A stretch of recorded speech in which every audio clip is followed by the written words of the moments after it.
안녕하십니까. 한림과학원입니다. 한림과학원에서는 2024년도 1학기를 맞이해서 제8차 디지털 인문학 특강을 진행하고 있습니다. 이번은 그 네 번째 시간으로 한국교통대의 권은 선생님을 모시고 강의를 듣도록 하겠습니다. 권 선생님께서는 개인용 데이터베이스 구축에 대해서 말씀해 주실 것으로 기대가 되는데요. 연구자라면 개인용 데이터베이스에 대해서 관심이 많을 것이기 때문에 여러분들께서도 관심 있게 들어주실 것으로 생각합니다. 그러면 권 선생님의 강의 청해 듣도록 하겠습니다. 예, 안녕하십니까. 네, 한국교통대학교 한국어문학과에서 학생들 가르치고 있는 권은이라고 합니다. 저는 오늘 그 문학 연구를 위한 개인용 데이터베이스 구축 및 활용이라는 제목으로 특강을 맡았는데요.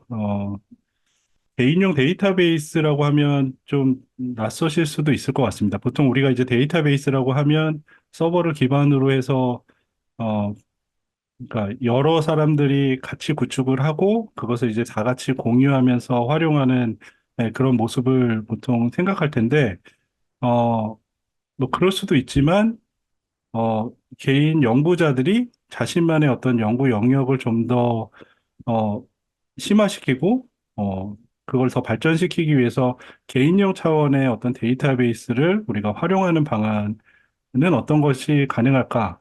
그런 주제로 사실은 제가 뭐 이쪽의 전문가라기보다는 그런 고민을 하고 있는데 그런 고민을 다른 선생님들과 나누고 싶어서 발표를 하게 되었습니다. 그래서 여기서 그림에서 보면 어, 그 마이크로소프트에서 제공하는 액세스라고 하는 프로그램입니다. 엑셀하고 좀 비슷한데 그걸 좀 더 심화시켜서 데이터베이스의 어떤 기능까지를 갖고 있는 그런 프로그램인데 요걸 가지고 이제 어떻게 우리가 할 수 있을까? 뭐 이런 내용입니다. 이제 목차를 보면 목차는 크게 다섯 가지입니다. 현대문학과 디지털 인문학, 그리고 텍스트 분석의 최소 단위, 그다음에 그 관계형 데이터베이스 그 관리 시스템과 정형 데이터의 어떤 문제, 그리고 제가 뭐, 그러니까 여기서 이렇게 얘기하니까 되게 거창한 것 같지만 그냥 소박하게 만들어서 활용하고 있는 데이터베이스 노바에 대해서 간단하게 소개를 하고, 그다음에 제가 수행하거나 아니면 계획하고 있는 몇 가지 과제와 관련된 이야기로 구성을 하였습니다. 현대문학과 디지털입니다.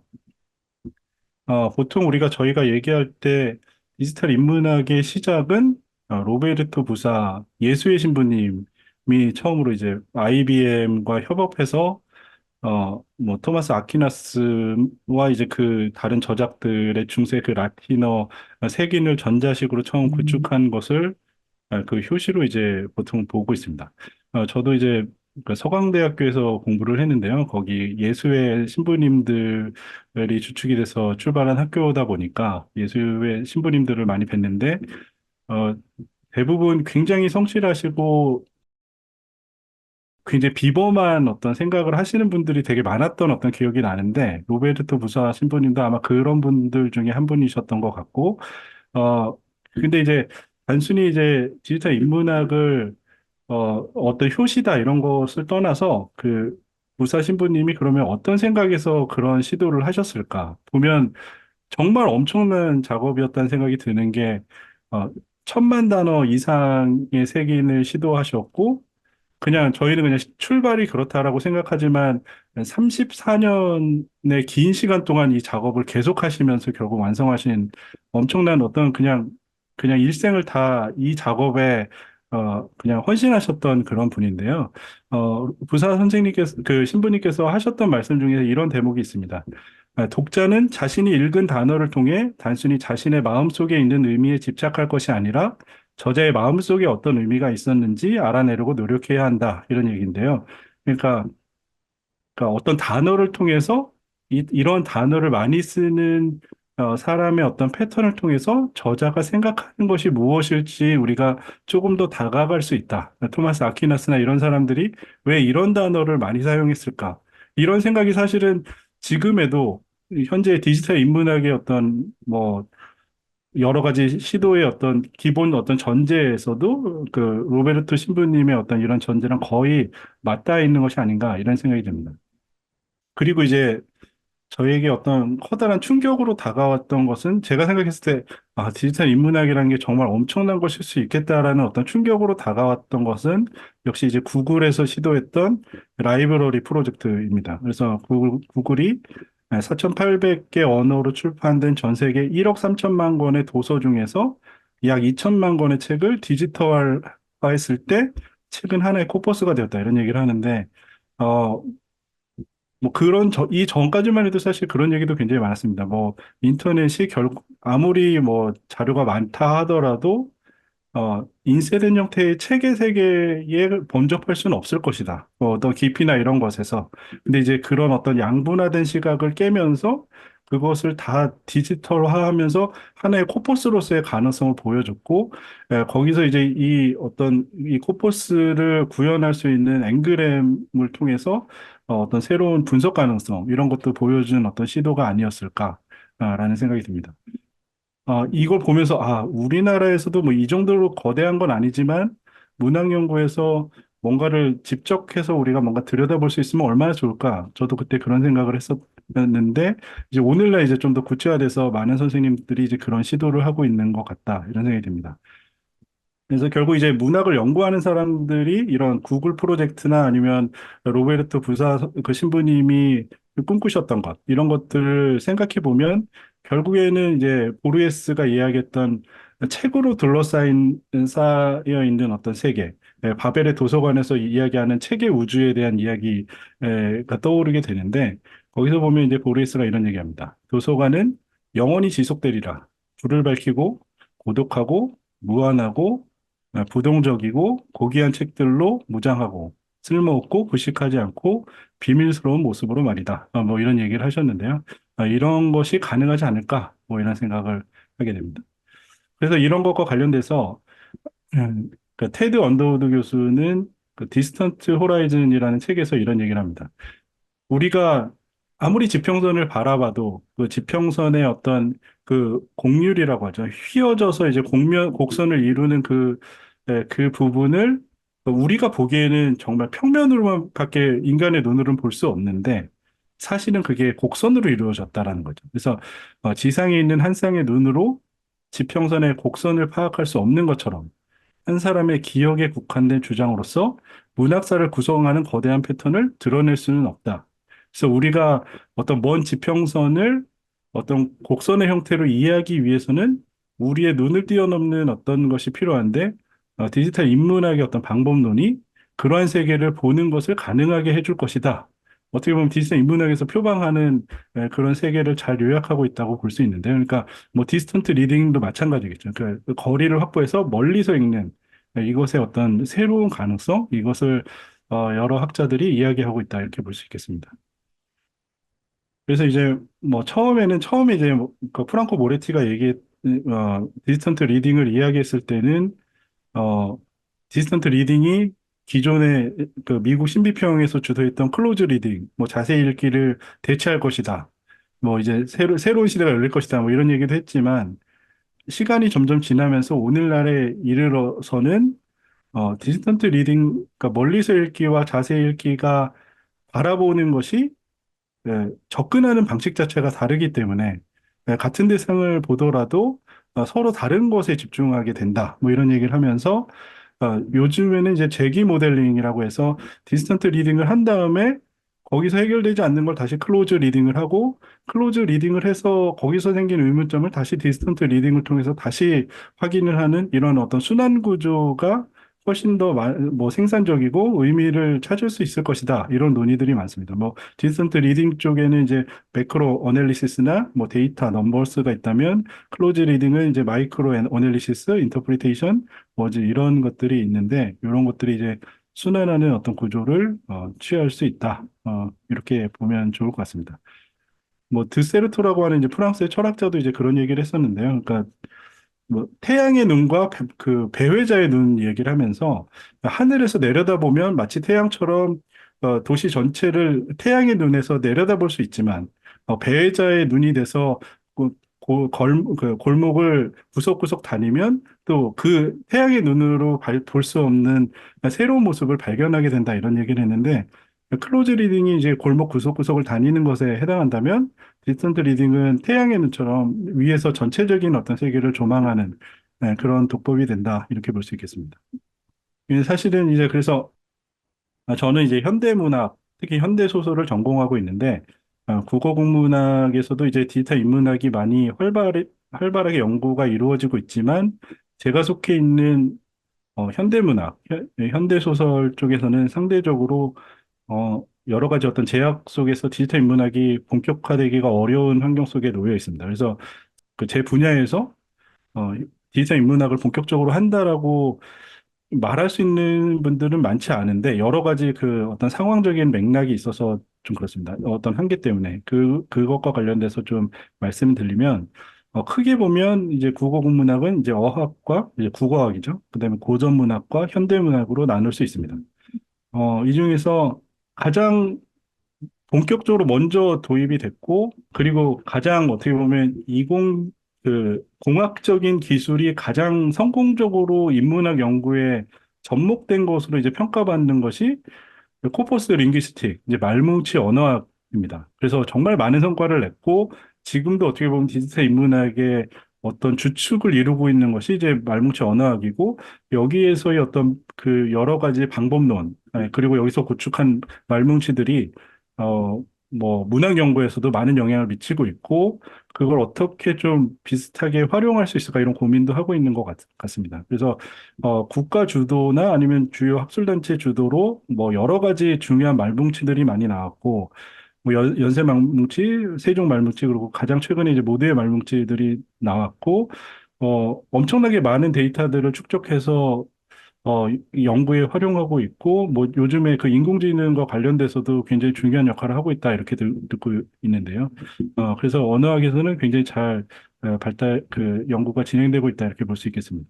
그리고 이제 고전 문학도 연구가 많이 이루어지고 있는데 국가 주도로 이제 조선왕조실록부터 시작해서 CD롬으로 제작한 것부터 시작해서 그 뭐 승정원 일기라든지 아니면 뭐 한국문집총관 등 여러 가지 자료들이 국가 주도로 이제 DB화 되면서 이것을 활용하는 연구들이 많이 이루어지고 이것이 모이다 보니까 문화 콘텐츠나 이제 뭐 드라마나 영화에 제작하는데도 굉장히 많은 어떤 역사적 상상력을 불러일으키는 그런 사례들이 많이 나타나고 있는 것 같습니다. 예, 그래서 고전 문학에서도 상당히 뭐 많이 잘 활용을 하고 있는 것 같은데 상대적으로 현대 문학에서는 여러 가지 문제로 인해서 연구가 본격적으로 이루어지지 않고 있습니다. 가장 큰 문제가 저작권의 문제입니다. 그래서 지금 현재 저작권이 저작자 사후 70년으로 규정이 되어 있기 때문에 지금 일부의 그 저작권이 풀린 자료들이 공유마당이나 이제 위키문헌 등으로 정리가 돼 있기는 하지만 굉장히 소수이고 거기에 올라와 있는 자료도 그냥 그것을 연구에 직접 활용하기에는 여러 가지 한계가 굉장히 많은 오탈자도 굉장히 많고 그 판본이 그니까 어떻게 보면 이광수의 무정이 가장 대표적인 경우인데 거기에 1918년 초판본이라고 이제 거기엔 달려 있는데 거기에 쓰여 있는 언어는 현대어이거든요. 그래서 판본이 다른데 그냥 출처만 초판본 출처이 달려 있는 뭐 이런 거 그러니까 어떤 판본을 가지고 여기 올라와 있는지 확인하기가 어려운 이런 상황도 굉장히 많아서 여러 가지 이제 문제가 있습니다. 그래서 제가 그래서 저작권이 너무 많이 저작권이 되게 중요한 문제여서 그러니까 근대 문인들이 그러면 저작권이 전체적으로 언제쯤에 어 이게 해결이 될 것인가 이런 것을 좀 찾아봤었는데요.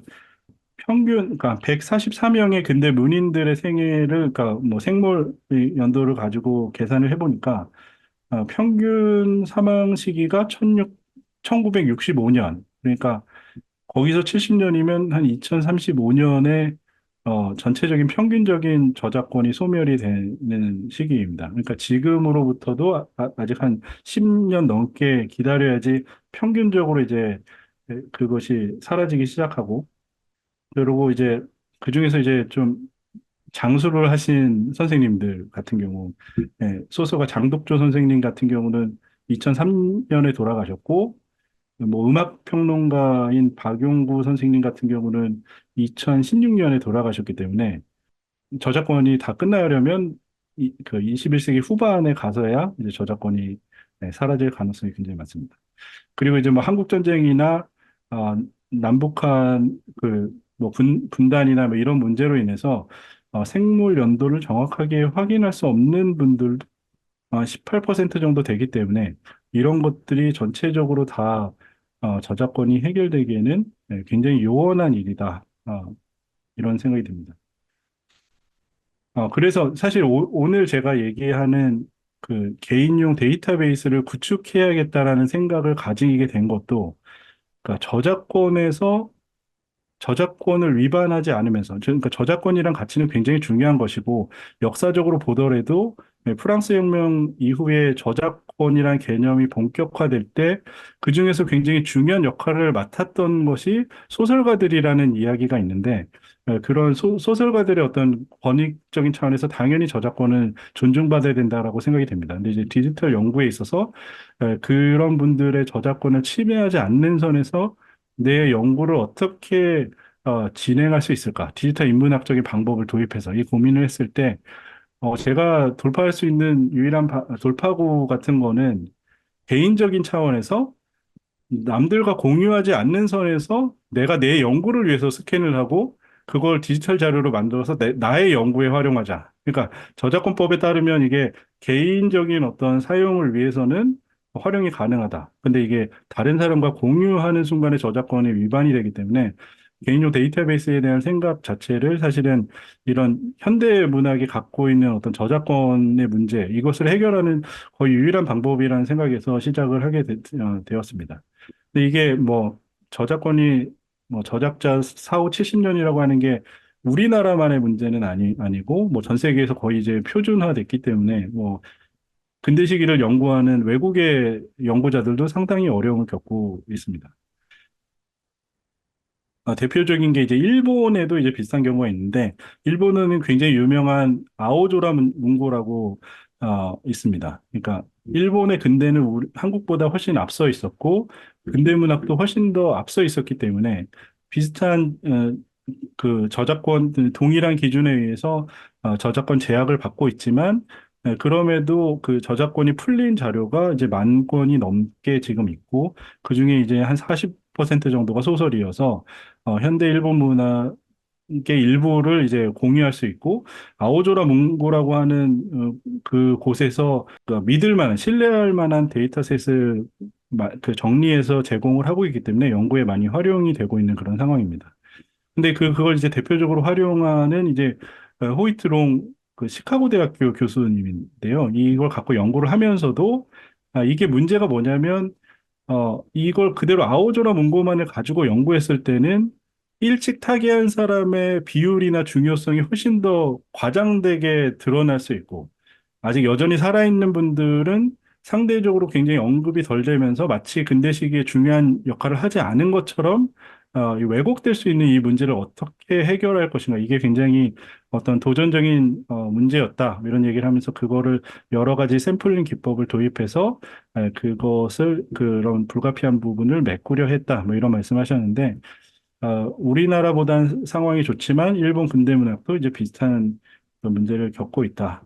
뭐 그런 상황에서, 그러니까 저도 뭐 일본의 아오조로 문고처럼 그러면 굉장히 지금 생각해보면 굉장히 무모한 그런 시도였다고 생각되는데 그냥 나 혼자서 할 수 있는 한 근대 문헌들을 최대한 모아보자.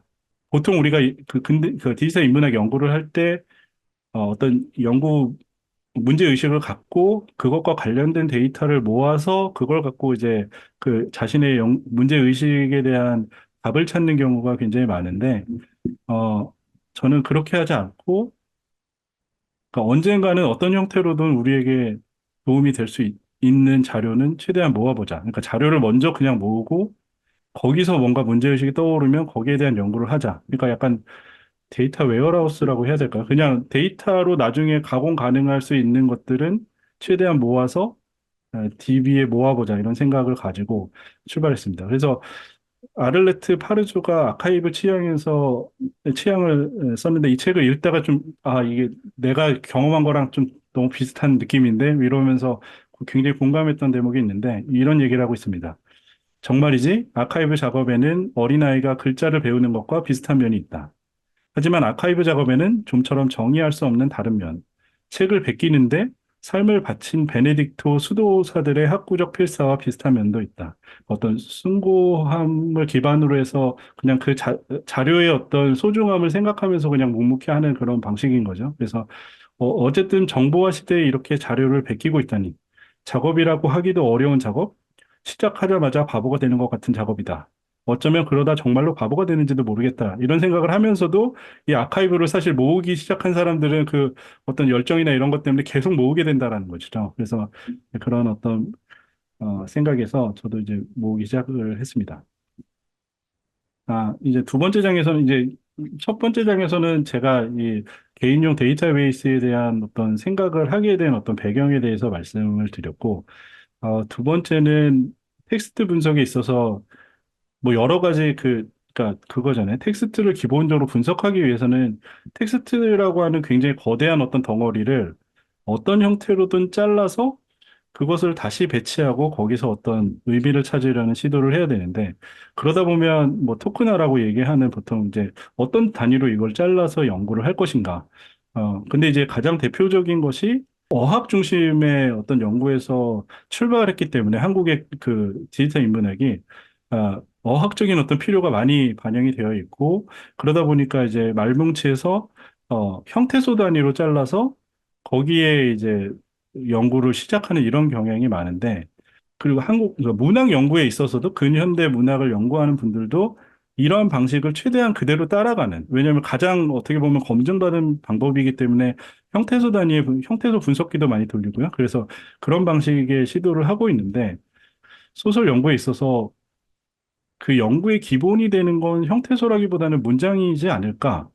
문장을 더 짧은 단위로 잘라내게 되는 것은, 그러니까 어떻게 보면 저희가 이제 예술적으로 보면 문학하고 음악을 그 시간 예술이라고 얘기를 하거든요. 그러니까 시간의 흐름 속에서 뭔가 의미나 아름다움을 찾는 것이죠. 그러기 위해서는 기본적으로 어떤 시간적인 흐름을 우리가 보장을 해줘야 되는데 음악 같은 경우도 악보가 있고 최소 단위가 이제 마디 단위로 잘려지잖아요. 근데 그거를 음표 단위로 만약 자른다면, 그래서 뭐 도가 이만큼 나오고, 시가 이만큼 나왔는데, 뭐, 모차르트의 음악에서 도가 제일 많이 나오더라. 이런 식으로 우리가 뭔가를 분석을 한다고 하면, 우리가 그 음악을 제대로 이해하고 그걸 분석한 것인가? 이런 생각이 드는데, 어, 사실 소설도 그런 것이 아닌가? 너무 짧게 우리가 잘라서 뭔가를 보려고 하는 건 아닌가? 이런 생각에서 근데 이거는 그냥 제 생각이기 때문에 정답이 있는 건 아니고, 거기에 대해서 이제 말씀을 드리려고 합니다.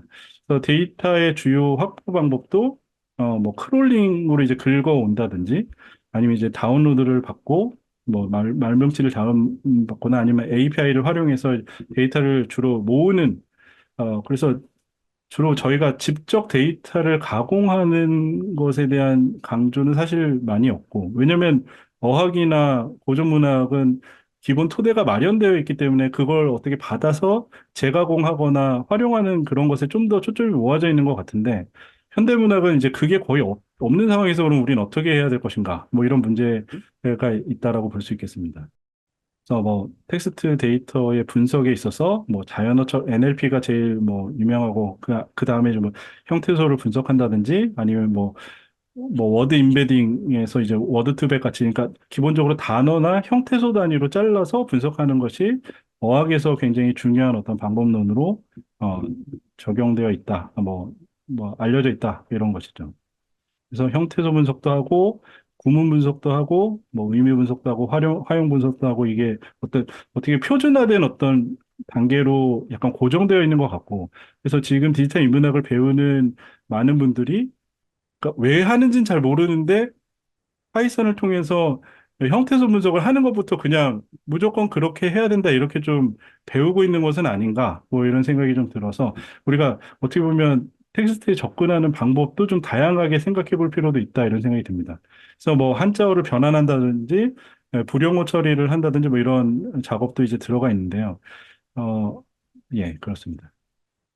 근데 이제 그런 자연어 처리라고 했을 때 그 자연어라고 하는 건, 야콥슨의 어떤 논리로 보면 일상 언어에 가까울 겁니다. 그래서 자연어 처리의 기본 전제는 이 어떤 언어적 표현이 소통을 전제한 것이다. 그래서 우리가 무엇을 소통할 것이, 하려 하는지를 파악하는 것이 되게 중요하다라고 이야기를 하고 있는데, 러시아 형식주의자들, 그리고 이제 그 중에서 이 로만 야콥슨 같은 경우는 문학이 왜 문학인가? 문학과 비문학을 구분짓는 문학만의 특징은 무엇인가를 얘기하면서 일상 언어와 시적 언어는 다른 것이다. 이런 이야기를 했습니다. 그러니까 일상 언어는 소통을 목적으로 하지만 시적 언어의 기능은 소통이 아니다. 이런 얘기를 하면서 시적 언어는 오히려 소통에 장애를 일으키고 소통의 채널을 교란시킨다.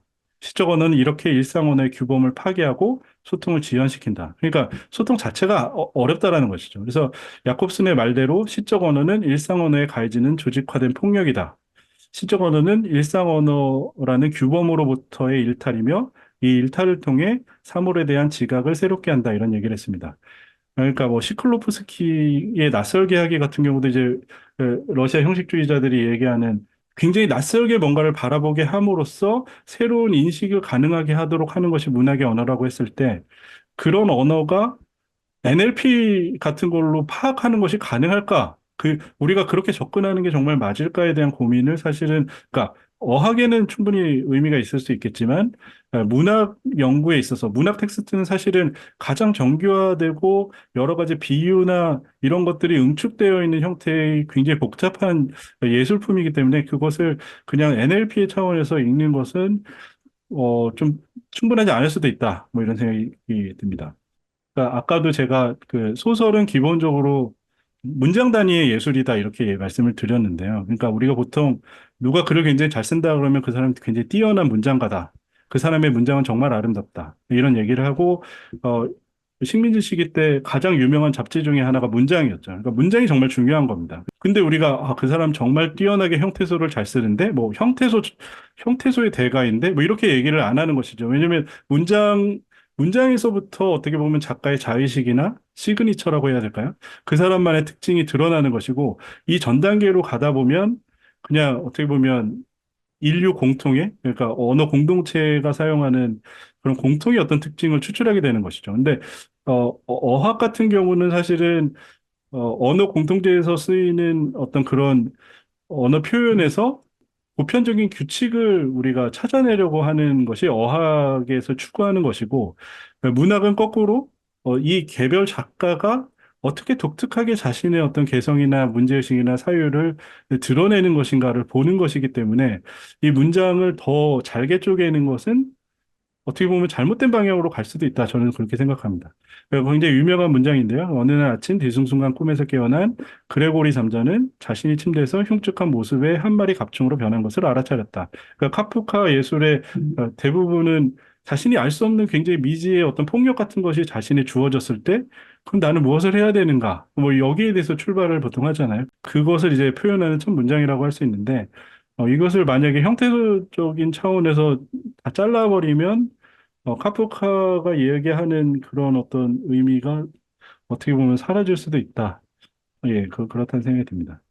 그리고 박제가 되어버린 천재를 아시오. 굉장히 또 이것도 한국 근대문학에서 굉장히 유명한 구절 중에 하나라고 할 수 있는데요. 이상의 날개에 나오는 첫 글자입니다. 이것도 마찬가지로, 어, 다 잘게 쪼개면 그 이상의 어떤 특유의 문체라든지 분위기를 느끼기가 어렵게 될 수도 있다.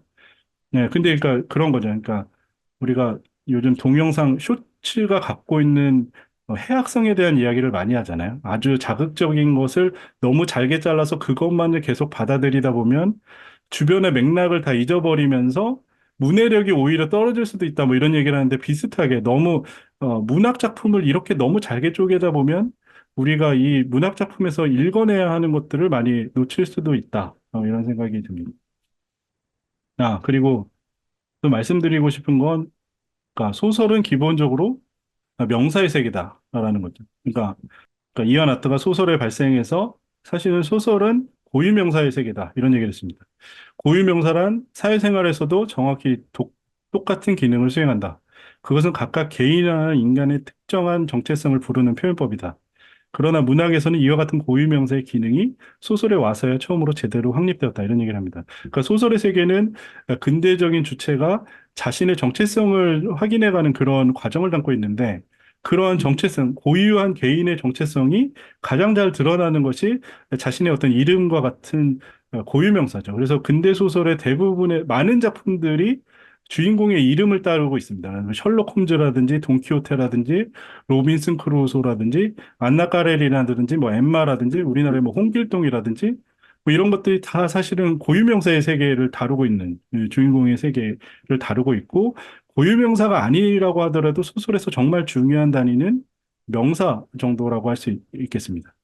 그리고 이제 근대 문화 연구에서 중요한 게 이제 외국에서 새로 들어온 근대어들, 근대 어떤 개념들이 우리나라에 유입되는 과정, 이런 것이 한국 근대화 과정이 굉장히 중요한데, 이때 주로 그런 서양어가 일본을 거쳐서 동아시아로 이제 그게 확산되는 과정을 겪었는데요. 그래서 우리가 알고 있는 상당수의 그 한자어는 원래부터 있었던 한자가 아니라 일본에 의해서 새롭게 조합된 그러니까 신형의 한자어입니다. 근데 그게 우리가 너무나 익숙하게 사용하는 많은 표현들이죠. 뭐 이성, 논리, 의식, 의지 뭐 이런 것들이 다 그때 나온 단어들인데 여기서 보면 뭐 비관 뭐 이런 건 우리가 이제 비관적이다 뭐 이렇게 얘기를 하면 그러니까 명사 형태로 사용하진 않지만 사실은 애초에 외국에서 우리나라에 번역돼서 들어올 때는 이것의 명사 형태로 굉장히 구체적이고 단단한 형태로 일단 들어와서 사용되게 되는 것이죠. 그래서 이런 것들을 확인하는 작업도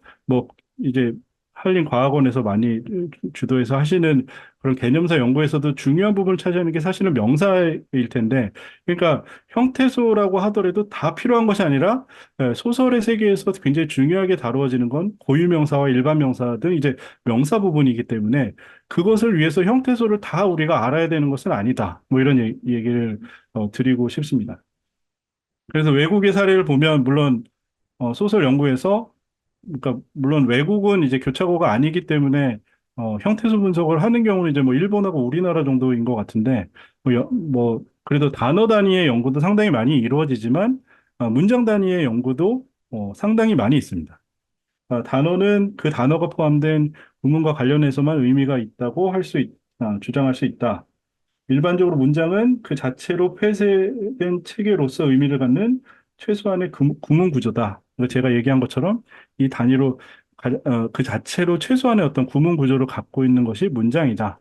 그래서 뭐 여러 가지 책들이 있는데 아까 이거 그 Values in Numbers는 이제 호잇롱 교수님이 뭐 일본 문학을 이제 주로 분석하실 때 여기서 이제 뭐 의식의 흐름 기법이나 이런 걸 찾을 때 의식의 흐름 기법도 이제 문장 단위로 나오잖아요. 그러니까 그걸 찾을 때 이제 문장 단위의 연구를 하셨고 어 캐릭터 컨스텔레이션 같은 경우 이제 이게 그 등장 인물들의 그러니까 별자리라고 할 수 있는데, 그러니까 한 작품에서 인물들이 어떻게 네트워크를 이루면서 일종의 별자리를 만들어내는가 이걸 추적하기 위해서 문장 단위로 쪼개서 이제 그걸 분석하는 어떤 사례들도 있는데, 그런 걸 보면 우리나라에서도 뭐 단어나 형태소 단위의 분석도 필요하겠지만, 제가 생각하는 그 문장 단위의 연구도 우리도 이제 시도할 필요가 있다. 그다음에 좀 더 약간 기술적인 부분에 대해서 말씀을 드리겠습니다. 사실 이 부분은 제가 보통 그렇죠. 그러니까 자신의 전문 분야에 대해서 이야기를 하는 것이 이제 맞는데 현대 문학이나 근현대 문학에 대해서는 사실 제가 그래도 전공이기 때문에 뭐 충분히 말씀을 드릴 수 있을 것 같지만 이 부분은 사실은 제가 충분한 지식이 있는지는 잘 모르겠고 그래서 제가 말하다 보면 일부분 좀 정확하지 않은 부분도 있을 수 있습니다. 그리고 제가 상당 부분 이게 뭐 문학 연구기 때문에 문학 연구자이기 때문에 비유적인 표현을 써서 말씀드리는 부분도 있을 텐데 그게 비유가 제가 그것에 대한 실체적인 접근보다는 제 스스로 그걸 이해할 때 약간 비유적으로 이해한 측면도 좀 있어서 그럴 수도 있으니까 그런 건 좀 양해를 해주시면 좋을 것 같습니다. 그래서 그러니까 기본적으로 데이터베이스도 종류가 많지만 가장 일반적이고 가장 강력하다고 이야기되는 게 여전히 이제 관계형 데이터베이스 매니지먼트 시스템인데 이것과 관련돼서 거기서 이제 굉장히 중요한 데이터의 형태라고 하는 정형 데이터, 이 문제에 대해서 말씀을 드리겠습니다. 그러니까 아까 그 이상의 날개의 그 첫 대목, 그 박제가 되어버린 천재를 아시오라는 그 부분을 제이슨 파일의 형태로 구성을 해보면 실제로 열어보면 사실은 굉장히 좀 뭔가 앞뒤에 군더더기가 많다 이런 것을 알 수 있죠. 이게 마크업 언어의 이제 특징인데 생각보다는 그렇게 정제되어 있는 형태는 아니지만 좀 유연성을 갖고 있고 컴퓨터가 읽기 편한 형태로 구성되어 있다 이런 특징들이 있는데요. 데이터 유형 보면 뭐 최근에 제가 논의를 보니까 기계 가독형 데이터와 인간 가독형 데이터 뭐 이런 식으로 구분하는 논의들도 있는데 그것도 이제 중요한 지적이신 것 같은데 이제 기계 가독형 데이터라고 했을 때는 사실 그게 굉장히 유동적일 수도 있는 개념이라고 생각됩니다. 왜냐하면 기술의 발달에 따라서 어떤 기계를 사용하느냐, 그리고 이제 어떤 현재의 관점에서는 불가능하지만 점점 이미지도 읽어내고 뭐 그 보이스도 읽어내는 시기이기 때문에 기계 가독형 데이터라고 하는 것이 꼭 고정되어 있지 않을 수도 있기 때문에 그렇게 구분하는 것보다는 전통적인 방식으로 데이터의 형태에 의한 구분을 하는 것이 더 좋다고 생각이 됩니다. 그랬을 때 보통 우리가 제일 많이 접하는 데이터, 그리고 이제 문학 작품들이 구성되어 있는 형태는 비정형 데이터라고 할 수 있습니다. 비정형 데이터이고 많이 논의되는 것이 그러니까 기계 가독형 데이터라고 많이 이야기되는 것이 반정형 데이터라고 할 수 있습니다. 그러니까 어느 정도 일정한 그 균질화되어 있는 부분이 있고 약간 돌출되어 있는 부분도 있는데 대표적인 게 뭐 XML이나 JSON이나 RDF 같이 요즘 굉장히 중요한 어떤 논의에서 굉장히 중요하게 언급되는 이런 파일들이라고 할 수 있고 제가 말씀드리려고 하는 건 그거보다 훨씬 더 정제된 형태의 데이터. 그러니까 광경 데이터베이스에 쓰거나 아니면 우리가 더 쉽게 접할 수 있는 건 엑셀의 그 시트에 들어가는 행과 열이 딱 맞아떨어져서 그 안에 싹 들어갈 수 있는 데이터의 형태이어서 이건 굉장히 인공적인 거죠. 그래서 이렇게 만들기는 어려운데, 우리 비유적으로 얘기한다면 제 연구실은 평소에는 이제 거의 비정형 데이터에 가까운데, 약간 손님들이 오면 약간 반정형 데이터로 가고 정형 데이터까지 가는 그런 경우는 거의 없는데 근데 이게 보면은 그러니까 데이터의 효율에서 보면 정형적인 방향으로 그러니까 정형이 영어로는 스트럭처드 데이터잖아요. 그러니까 구조화되어 있는 데이터일수록 굉장히 빠르게 뭔가를 우리가 정확하게 뭔가 정보를 얻어내기가 쉽다라는 거죠. 그래서 이거 자체가 저희가 어렸을 때 놀던 그 큐브랑 비슷하죠. 그러니까 큐브가 그거잖아요. 그러니까 뭐 육면체로 되어 있는데 뭐 5 곱하기 5나 6 곱하기 6 뭐 이런 것들이 있으면 그러니까 흩어져 있는 색깔들을 굉장히 빠르게 변화시키면서 자신이 원하는 색깔을 찾아서 패턴을 변화시키는 것인데 이 정형 데이터가 그것이 가능한 구조로 되어 있다는 겁니다. 굉장히 빠르게 변환하는 것이 가능하다는 것이고 그런데 이제 이게 가능한 것은 열과 행으로 구분되어 있기 때문에 칸이 딱 나눠져 있기 때문에 그 안에 집어넣기만 하면 이 칸을 찾으면 딱 정보를 찾을 수 있는데 반정형 데이터 같은 경우는 그런 것이 굉장히 느슨한 형태이기 때문에 마크를 달아서 자기가 원하는 것에 앞뒤에 마크를 나중에 달아서 그걸 구분하는 방식을 취하고 있습니다. 그래서 구성하기는 훨씬 쉽지만 나중에 그 마크업을 일일이 다 달아야 된다는 그런 좀 한계도 있지 않나 이런 생각이 듭니다. 저희가 이제 파이썬 라이브러리 중에서 이제 많이 사용하는 것 중에서 이제 수학을 기반으로 하고 있는 넘파이나 이제 판다스 같은 경우도 그러니까 넘파이 같은 경우도 보면 이거 자체가 큐브 같이 생겼잖아요. 그러니까 정형화된 데이터를 약간 표방하는 그런 모습을 하고 있는데 이것이 그러니까 뭐 여러 가지 다른 쓰임에 의해서 사용되지만 결국에는 제가 느꼈을 때는 반정형 데이터를 좀 더 정형화된 형태로 만들어주기 위한 라이브러리라는 생각을 합니다. RDBMS라고 보통 얘기하는데 광경 데이터베이스 매니지먼트 시스템입니다. 광경 데이터베이스는 데이터베이스가 하나 이상의 열과 행의 데이터를 에 저장되어 서로 다른 데이터 구조가 어떻게 관련되어 있는지 쉽게 파악하고 이해할 수 있도록 사전 정의된 관계로 데이터를 구성하는 정보 모음입니다. 그래서 이게 다 일종의 그 엑셀의 그 시트 같은 것들을 서로 연결지어서 어떤 정보를 찾는 그런 것인데요. 요거에 대해서는 좀 이따 좀 비유적인 방식으로 설명을 드리도록 하겠습니다. 그래서 제가 오늘 소개하려고 하는 거는 이제 마이크로소프트의 액세스라는 프로그램입니다. 익숙하신 분들도 있고, 굉장히 약간 구태의연하다고 생각하시는 분들도 있을 수 있고, 어떤 분들은 심하게 말씀드리는 분은 이건 데이터베이스가 아니다 이렇게 말씀하시는 분들도 있습니다. 왜냐하면 이건 기본적으로 서버 기반이 아니고 파일 형태로 되어 있어서 로컬 데이터베이스입니다. 그래서 자신의 컴퓨터에다 심어서 활용하는 것인데 보통 요새 좀 찾기가 힘든 이유 중에 하나는 그 MS 오피스에 들어가 있긴 하지만 일반 버전에는 없고 프로페셔널 버전에 들어가 있습니다. 그래서 근데 이게 그러니까 제가 생각했을 때 에, 문과 전공한 학생들이 열심히 하면 사용할 수 있는 최고 단계? 그러니까 이게 컴퓨터 활용 능력 시험 1급의 최끝판왕이 액세스를 다루는 것인데 그러니까 어떻게 보면 그걸 넘어가면 약간 이공계 전공의 사람들처럼 갈 수 있지만 문과대를 나와도 어느 정도는 열심히 하면은 우리가 쉽게 접근할 수 있는 그런 저도 그래서 이걸 활용하고 있고요. 기본적인 구성은 테이블, 쿼리, 폼, 보고서 이런 것들로 되어 있고 사용자 친화적인 인터페이스가 있습니다. 그래서 이게 또 특징이 보통 이제 우리가 그 데이터베이스를 개인이 구축하기 굉장히 어렵다고 생각하는 것 중에 하나가 이걸 구성하는 것도 풀스택이라고 하나요? 혼자서 다 이걸 구현하는 사람은 거의 없고 백엔드 구현하는 사람 따로 있고 프론트엔드가 따로 있고 뭐 이런 식이잖아요. 그런데 여기서는 이게 굉장히 단순한 형태이기 때문에 어, 이게 인터페이스랑 그 데이터를 구성하는 DB랑 다 일체형입니다. 그래서 자기가 소박하게 만들어서 일종의 프로그램처럼 이제 만들 수 있는 그런 프로그램에서 사용성이 편리하고요. 엑셀과의 호환성이 굉장히 좋습니다. 거의 쌍둥이처럼 엑셀에 있는 것들을 가져오거나 여기 있는 걸 엑셀로 가져와서 작업하기 굉장히 좋아서 엑셀에 좀 능숙한 분들은 좀 노력을 하시면 쓸 수 있다. 이렇게 말씀드리겠습니다.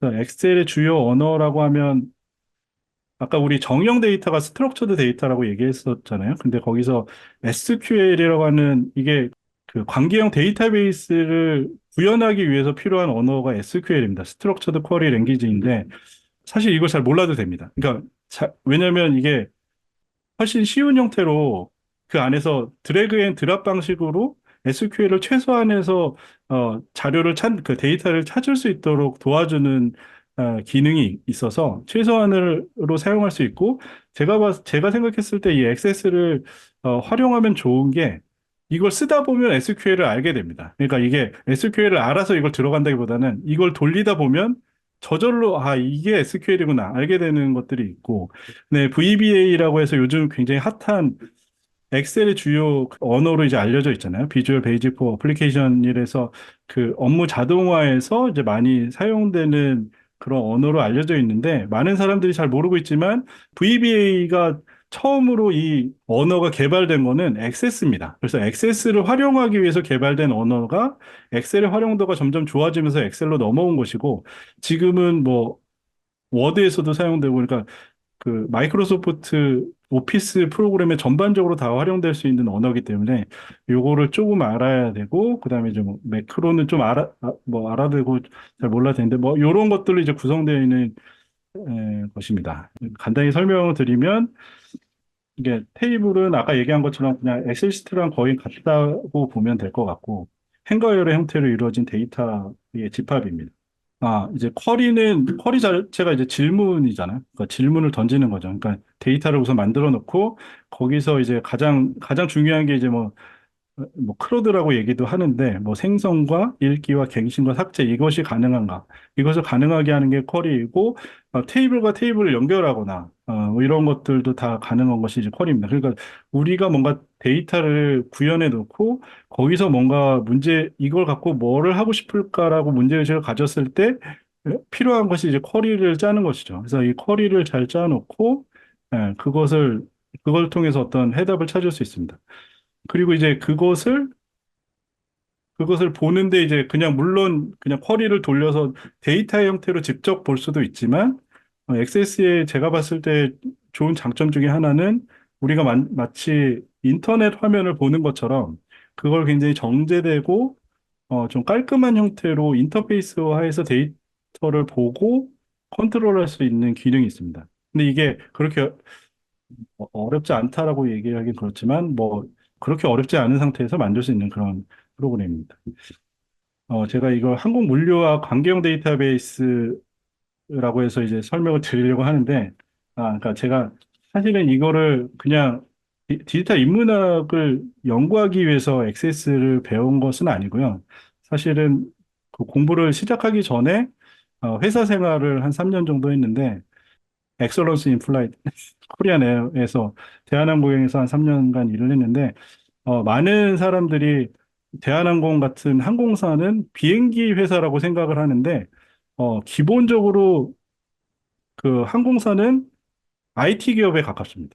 아마존과 비슷하죠. 아마존들 물류회사 같지만 사실은 엄청난 빅테크잖아요. 그러니까 이게 24시간 전 세계에서 365일 동안 비행기들이 떠 있고 여객과 화물이 전 세계로 움직이는데 거기에 대한 어떤 정확한 파악과 이런 것을 항상 하고 있어야 되는 것이 항공사이죠. 그래서 IT 기술이 엄청나게 발전되어 저도 생각 못 했는데 그랬었고 거기서 이제 SQL과 이제 데이터베이스를 다루는 방법을 배웠고 그걸 기반으로 와서 이제 공부를 하면서 이제 그때 배웠던 지식을 잠깐 응용을 해서 이것을 하게 된 것입니다. 그래서 제가 만든 관계형 데이터베이스는 기본적으로 항공 화물의 그 물류를 추적하는 거기서 아이디어를 얻어서 그러니까 만약에 그러니까 우리가 뭔가를 만들 때 이제 스키마를 이제 짠다고 하는데 그때 어떤 걸 연상해서 만드느냐에 따라서 굉장히 다를 수 있는데 저는 주로 이제 수화물 같은 게 없어지면 안 되잖아요. 그거 하나하나를 어떻게 하면 그러니까 어떤 작품의 특정한 문장 하나를 놓치지 않고 다 찾아낼 수 있는 프로그램을 만들어 보자 이렇게 시작을 해갖고 그런 개념입니다. 그래서 관계형 데이터의 기본은 역시 테이블인데 테이블 보면 그러니까 한글에서도 표가 있잖아요. 근데 표랑 이 관계형 데이터베이스의 테이블은 완전히 다르죠. 그러니까 그 한글의 그 표 같은 거는 어떻게 비유할 수 있냐면 그냥 그 탁자 같은 걸 놓고 거기에 짐을 쌓아놓고 하나씩 들고 날라서 옮기는 거라고 한다면 관계형 데이터베이스의 테이블은 아까 큐브 얘기도 했지만 이게 어떤 그 기준에 따라서 엄청나게 그 조합을 새롭게 하면서 바뀔 수 있는 역동성을 갖고 있기 때문에 컨베이어 벨트에 가깝습니다. 그래서 컨베이어 벨트에다 놓고 원하는 곳으로 데이터를 이동해서 재배열하는 것이 가능한 어떤 방식이어서 이 컨베이어 벨트에 가깝다 이렇게 볼 수 있을 것 같고 근데 이게 가능하기 위해서는 우리가 이제 여러분들이 외국에 나갈 때 보면 그 수화물에 대한 규격이 굉장히 엄격하잖아요. 그리고 무게도 제한이 있고 크기에도 제한이 있고 뭔가 들어가서 안 되는 어떤 위험 물질도 있고 이런 것들이 굉장히 세세하게 나와 있고 거기에 맞춰서 수화물을 탑재를 해야지 됩니다. 왜냐하면 그래야지 이 컨베이어 벨트에 굉장히 빠르게 움직일 수 있는 것이죠. 그렇기 때문에 이게 정형화가 필요하고 거기에 알맞는 토큰화 어떤 과정도 필요한 것입니다. 근데 이게 뭐 이삿짐처럼 그냥 한꺼번에 이렇게 뭉텅이로 놓으면 당연히 컨베이어 벨트가 움직일 수 없겠죠. 그러니까 그렇기 때문에 굉장히 데이터의 규격이 제한이 되어 있는 것이고, 그걸 통해서 이런 수화물을 어떻게 이제 찾을 것인가, 뭐 여러 가지 이제 뭐 슈퍼키도 있고, 뭐 프라이머리 키도 있고, 뭐 포린 키, 뭐 여러 가지 이제 키들을 연결지어서 이걸 추적하는 그런 방식이라고 할 수 있겠습니다. 그래서 제가 그냥 비유적으로 보면, 그러니까 수화물과 승객이 뭐 1대1로 연결되는데 이것이 문장이라고 한다면 이 항공사가 하나의 작품이라고 했을 때 여러 문장들이 있을 수 있겠죠. 그러니까 여러 승객들이 하나의 항공사에 탑재를 하는 겁니다. 이것이 항공사에 들어있는 승객들이고 항공사의 입장에서 보면 이런 항공기가 굉장히 많겠죠. 그러니까 특정한 작가, 뭐 박태원이나 이상 같은 작가가 여러 작품들을 썼을 겁니다. 그 안에는 또 여러 문장들이 담겨 있겠죠. 그리고 이런 작가들이 모여서 근현대 항공 문학을 이루는 겁니다. 그래서 전 세계 항공사들을 다 모아놓은 것이 문학 전체라고 한다면 그 안에, 그러니까 이게 원투 매니의 관계로 연결되는 겁니다. 그래서 항공사가 원이라고 한다면 굉장히 많은 승객들이 있고 항공사가 원이라고 한다면 굉장히 많은 항공기가 있고 다시 전체 항공사가 굉장히 많다면 항공사는 하나이고 뭐 이런 식으로 전체 항공사가 있고 굉장히 많은 항공사들이 있는 것처럼 이렇게 원투 매니의 관계를 연결짓도록 이제 만들어서 데이터를 구성을 했습니다. 그러니까 데이터베이스 노바에 대한 설명을 드리려고 하는데요. 그러니까 노바가 무슨 이름이냐 뭐 이렇게 물어보는 분들도 계셨는데 노바인 아틀레스라고 제가 그냥 얘기했는데 사실은 그런 건 아니고요. 그냥 제가 키우던 강아지 이름입니다. 제가 너무 좋아하던 강아지인데 세상을 떠났는데 제가 이걸 열심히 만들 때 옆에 있던 강아지였는데 떠나고 나서 강아지한테 이름을 붙여주고 지금도 아침마다 얘를 열어서 데이터를 먹이고 있습니다. 먹이면서 키우면서 살을 찌우고 있는 데이터 노바입니다. 근데 이게 보니까 그 뭐 마리아DB나 MySQL 같은 경우도 원래 이거 만드신 분이 자신의 첫째 딸하고 둘째 딸에게 이제 뭐 이름을 붙여서 그 DB를 만들었다는 거에서 좀 영감받아서 저도 한번 그냥 이름을 붙여봤는데요. 그 스탠포드 대학교의 매튜 조커스 교수는 이런 얘기를 했습니다. 21세기 문학 연구자는 더 이상 이례적인 증거에 만족할 수 없다. 이런 얘기를 했습니다. 그러니까 예전에는 문학 연구를 할 때 어떤 몇 작품을 읽고 여기에 이런 얘기가 나오니까 근대 문학은 이런 특성을 갖고 있는 것이다. 이런 얘기를 했었는데 그런 식의 한두 개의 이례적인 증거를 갖고 과학적인 어떤 연구라고는 할 수는 없다. 이런 얘기를 했습니다. 틀린 말은 아니지만 뭐 불가피한 면도 있죠. 그러니까 반대로 이제 스티븐 램지 교수는 비슷한 동의를 하면서 이제 과학자는 다수의 일화가 데이터가 아니라고 말하는 것은 옳지만 문학 비평에서 풍부한 일화는 토론과 논쟁을 진행할 수 있게 해주는 것이다 이런 얘기를 했습니다. 그래서 제가 만든 데이터베이스는 그 특정한 뭐 어떤 만약에 뭐 소설 속에서 비행기 같은 게 그런 표현이 어느 작품들에서 많이 나오는가 그런 어떤 일화들을 추적하는 데 최적화되어 있는 것이지만 과학적으로 보면 정확한 비율을 알려주는 건 아니니까 뭐 과학적이지 아니라고 말할 수는 있겠지만 그것을 통해서 굉장히 많은 토론과 논쟁을 불러일으킬 수는 있다. 그러니까 보통 그런 거죠. 우리가 만약에 그 비행기라고 예를 들었을 때 근대 소설에 나타난 비행기의 양상에 대해서 내가 연구를 하고 싶다 그러면 어떤 작품들을 읽어야 되는지 어떤 작가에 대해서 알아야 되는지를 잘 모를 수 있잖아요. 그러니까 그런 것에 대한 그러니까 내비게이션 같은 역할은 충분히 해줄 수 있고 그렇다라고 생각이 됩니다. 그래서 그 노바에서 보유한 데이터는 소설이 2634편? 그러니까 이 뭐죠? 이 자료를 만들어서 며칠 전에 인 것이고 이제 매일같이 조금씩 업데이트를 하니까 좀 다를 수는 있는데 수필이 한 2천여 편 있고 시가 한 5천여 편, 아니 500여 편 있습니다. 그래서 치면은 5천 편이 좀 넘고 이걸 문장 단위로 다 잘라서 그 노바에 집어넣었기 때문에 문장 단위로 이걸 토큰으로 계산을 하면 237만여 개가 들어가 있습니다. 그러니까 이걸 규모로 보면 뭐 그렇게 많은지 뭐 적은지 이게 어떤 걸 그 기준으로 하면 알 수는 없지만 그래도 적지는 않은 그런 데이터라고 볼 수 있겠습니다. 어, 이게 뭐 이따가 시간이 어떻게 될지 몰라서 제가 그냥 동영상을 살짝 넣었는데요. 이게 노바의 지금 프로그램입니다. 그러니까 인터페이스가 굉장히 제가 미학적인 좀 그 재능이 없어서 그러니까 미학적으로는 대충 만들었는데 지금 보면 이광수에 대한 작품들이 나오고 그 이광수의 작품을 클릭을 다시 하게 되면 거기 원문을 전체적으로 볼 수 있는 그런 걸로 이제 넘어가게 돼 있고요. 그래서 이런 식으로 이제 원문을 볼 수 있게 돼 있습니다. 그리고 그러니까 원문 데이터와 메타데이터로 구성되어 있고 메타데이터는 이제 작가와 작품 연보 뭐 목록 이런 것이고 원문 데이터 그러니까 보통 어 근현대 문학에서 원문 데이터를 직접 다루는 연구가 사실 많지 않은데 그것을 하기 위해서 이제 굉장히 많은 데이터를 모으고 있고 문장 단위로 지금 잘라서 집어넣었습니다. 그래서 그리고 SQL에서 굉장히 제일 많이 하는 검색이 라이크 검색이죠. 그래서 만약 비행기를 검색하고 싶다면 비행기 앞뒤로 저 별표를 붙이면 비행기가 들어간 문장들을 다 찾아주고 근데 이제 저자명으로도 소팅이 가능하고 작가명으로도 가능합니다. 그래서 그리고 전문 검색도 가능하고 그러니까 이게 검색에 특화된 프로그램을 만들고 싶어서 이렇게 만들었죠. 그래서 여러 가지 언어도 지원하는데 이건 뭐 제가 집어넣은 기능은 아니고 액세스가 원래 이제 여러 언어가 가능하기 때문에 이제 그것을 가능하게 되어 있고 여기서 보면 그러니까 보통 어떤 것을 우리가 그 파이썬을 돌리거나 이럴 때에도 그 코딩을 해야 되잖아요. 직접 그거를 명령어를 쳐야 되는데 그걸 VBA를 통해서 이제 매크로 기능을 통해서 자동화할 수 있는 버튼을 누르면 기본적인 기능에 원래 그러니까 기본적으로 파악할 수 있는 것에 대해서는 그냥 자동화를 실현하려고 했고 그다음에 더 구체적으로 나아가기 위해서는 그 테이블을 직접 끌어와서 쿼리를 그때 따로 해서 더 정교하게 이제 해야 되는데 이제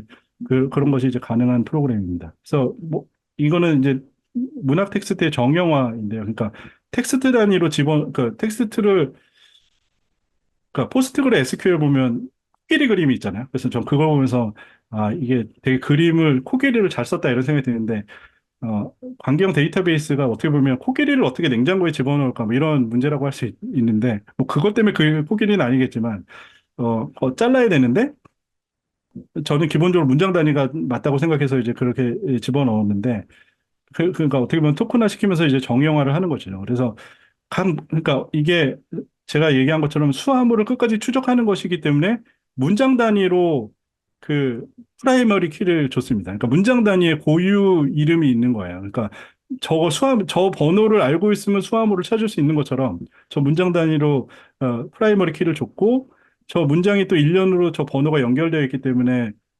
저걸 정렬을 저렇게 하면 전체 텍스트를 순서대로 읽을 수 있도록 되어 있고요. 근데 이제 보통 우리가 수화물을 잃어버렸을 때 저 프라이머리 키를 그 고유 번호를 같이 잃어버렸을 가능성이 되게 많잖아요. 그랬을 때 이제 본문 검색, 뭐 라이크 검색과 이제 작품명과 작가명 등을 동원해서 그걸 찾을 수 있는 여러 가지 이제 방식들이 있는데 이제 그걸 활용하는 것입니다. 그리고 이제 문제는 문장이 너무 길어서 정형화가 어려운 경우가 있습니다. 그러니까 문장을 이게 보면 이게 어느 일정 수준 이상이 되면 잘려져 버리는 경우가 있고, 엑세스에선 가능한데 이걸 엑셀로 불러오면 깨지는 경우도 있고, 그래서 사실 이거를 아주 긴 문장 때문에 굉장히 좀 이게 정형화하는데 좀 어려움을 겪고 있었는데, 그래서 항상 너무 긴 문장이 나타났다 그러면 좀 긴장을 하게 되는데, 그런 정형화가 어려운 경우가 왜 나타나는 걸 봤는데 이게 특정 시기에 특정 군의 작가들에서 집중적으로 나타나고 이 작가들이 보통 우리가 제임스 조이스의 의식의 흐름 기법에 영향을 받았다고 이야기되는 그 작가들이어서 그 영향에 의해서 문장이 길어진 가능성이 있다라는 생각이 들어서 그걸 추적한 논문이 작년에 제가 발표했던 수량적 문체론과 기법의 문학사입니다. 그래서 사실은 원래부터 문제의식이 있었다기보다는 이 데이터를 다듬으면서 저를 되게 괴롭혔던 이것들에 대한 고민에서 나온 연구라고 할 수 있습니다. 그리고 이제 데이터 파이프라인, 뭐, 이건 거창해서 데이터 파이프라인은 아니고요. 그러니까 우리가 이게 데이터베이스가 안정적으로 구현되기 위해서는 데이터가 들어가는 것도 중요하지만 안정적으로 데이터를 계속 공급하는 것이 굉장히 중요한데 이걸 혼자서 해야 되기 때문에 그걸 어떻게 계속 할 수 있을까 이 고민을 하면서 뭐 여러 가지 뭐 OCR도 하고 크롤링도 하고 그러면서 이제 평소에 한 350에서 400편 정도는 그러니까 전처리 단계로 계속 모아놓고 있습니다. 거기서 이제 그걸 원문과도 확인을 해보고 조금씩 다듬으면서 계속 집어넣는 작업을 하고 있는데 이게 사실은 굉장히 지난한 작업이라고 할 수 있고 그걸 하면서 한글 자동 교정기를 돌리고 있습니다. 그러니까 여기서 보면 이 딕셔너리라고 해야 되나요? 그러니까 너무나 명확하게 현대어로 고쳤을 때는 바꿔야만 하는 것들에 대한 나름의 딕셔너리를 만들어서 이게 한 11,000행 정도가 되는데 그래서 이걸 갖고 한글을 돌리면 이 교정기를 돌리면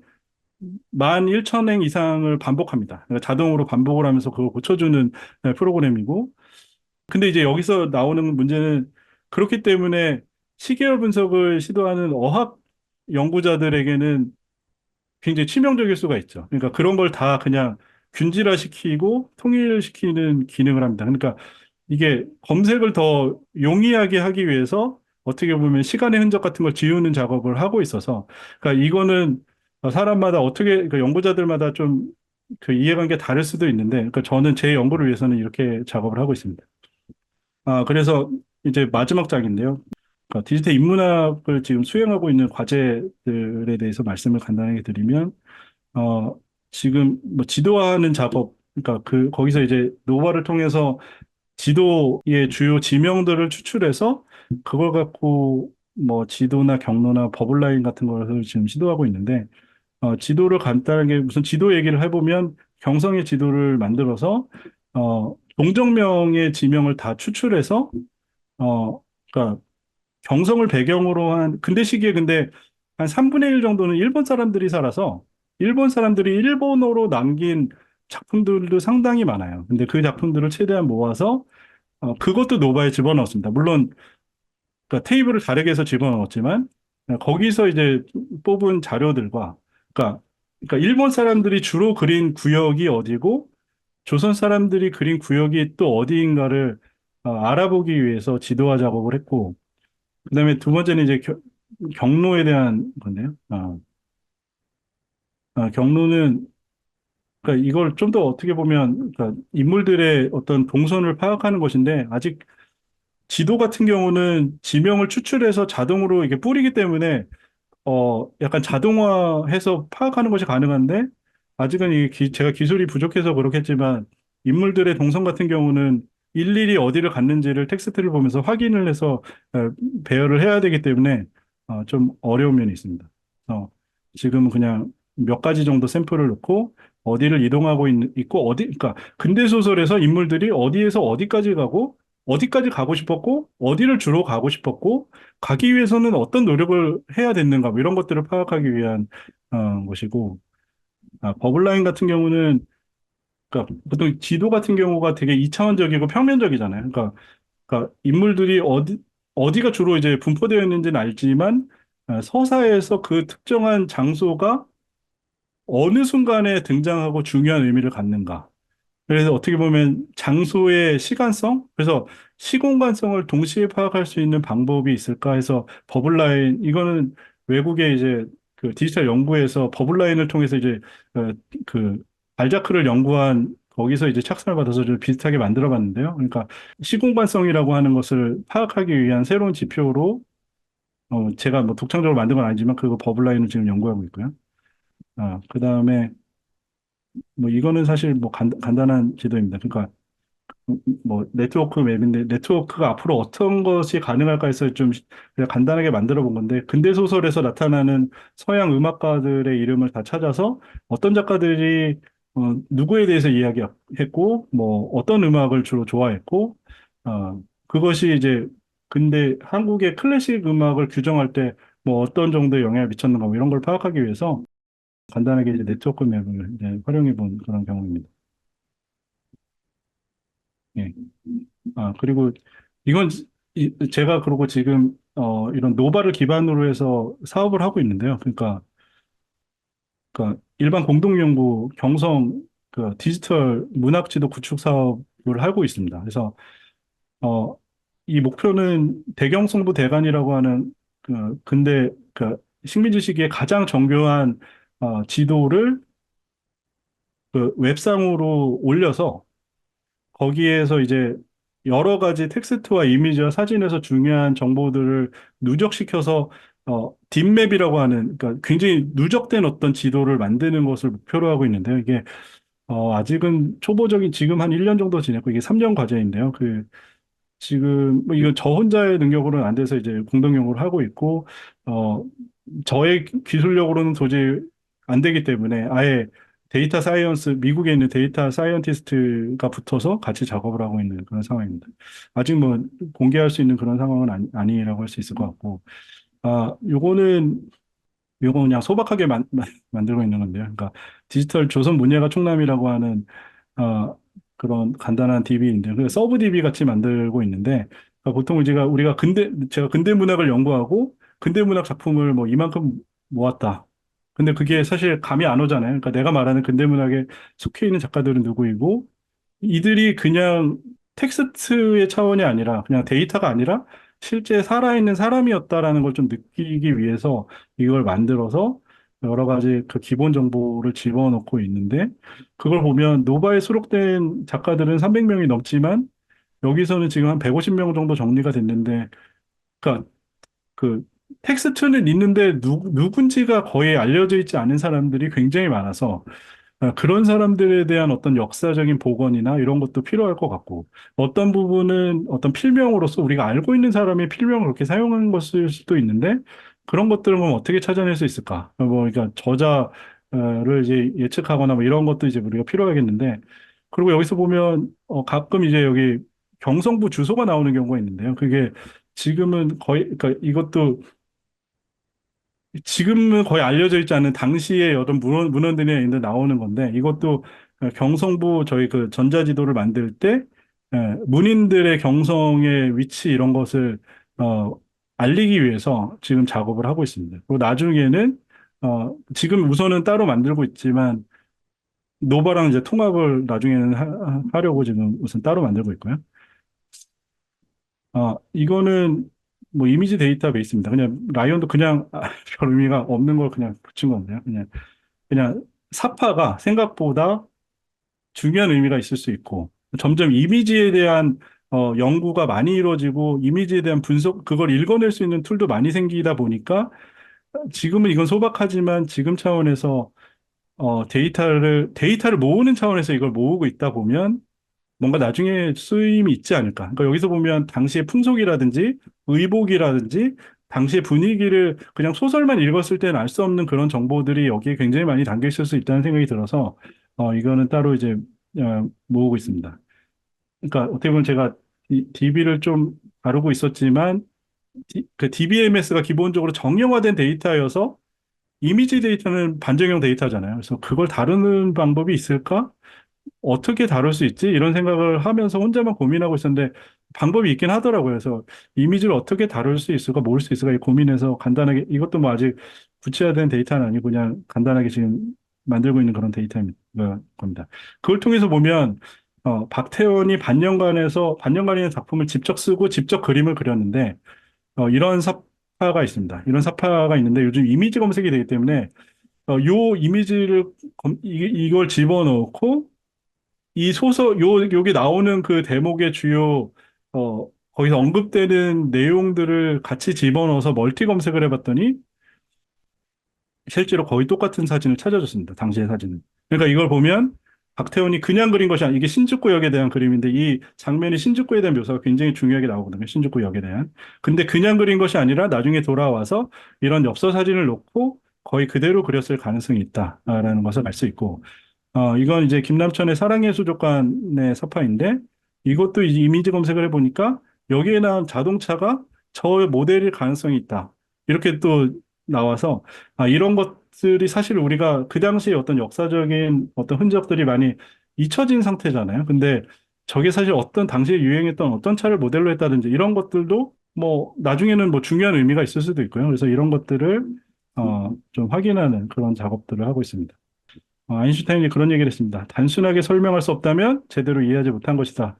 제가 그 선생님들이 잘 이해를 못하셨다면 그 제가 잘 이해를 못해서 설명을 잘 못한 것일 수 있겠습니다. 그래서 부족하지만 제 그 발표를 들어주셔서 감사하고요. 제 발표는 여기까지입니다.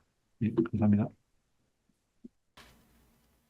네, 권원 선생님의 강의 잘 들었습니다. 권원 선생님은 개인의 노하우로, 선생님의 노하우로 이제 개인 데이터베이스를 구축하고 계셨던 것을 확인할 수 있었습니다. 개인 데이터베이스 구축하는 게 쉬운 일이 아닌데 이렇게 어렵게 구축하고 있는 그 과정을 저희한테 소개해 주셔서 감사할 따름입니다. 다음 시간에도 역시 한국 문학을 디지털 인문학적 관점에서 연구하시는 선생님을 모시도록 하겠습니다. 다음 강사는 이화여대에서 공부하고 계시는 한유진 선생님입니다. 한유진 선생님은 텍스트 마이닝 기법으로 구빈문학 연구를 진행하고 계시는데 그에 대한 내용을 다음 특강 때 소개해 주실 것으로 기대가 됩니다. 다음 특강은 6월 21일 오후 3시에 같은 장소에서 열립니다. 여러분들의 많은 성원 부탁드리며 이만 물러가도록 하겠습니다. 그럼 다음 특강 때 뵙도록 하겠습니다. 감사합니다.